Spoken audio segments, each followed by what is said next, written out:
jangan dia. Dia kok. Bây giờ đi với bố đấy là cái là thủ đó.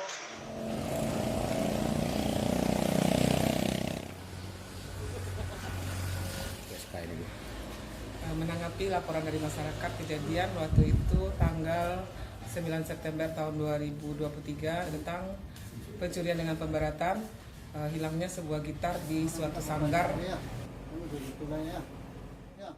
Menanggapi laporan itu, anggota Polsek kami, Polsek di bawah pimpinan Kanit Reskrim, bergerak cepat untuk mencari pelaku. Akhirnya ditemukan 2 orang pelaku yang sekarang sudah kami ringkus, sekarang masih berada di Polres Pariaman. Selanjutnya kami akan memburu penadah dari gitar tersebut. Dan barang bukti sekarang sudah diamankan di Polsek Kota Pariaman. Motif pelaku dalam pencurian itu apa? Karena masalah ekonomi. Masalah ekonomi, jadi untuk memenuhi kebutuhan. Murni itu aja. Oh, pasalnya, Bu?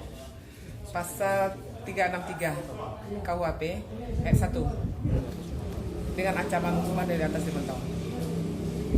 Maksimalnya, Bu? Maksimal 7 tahun.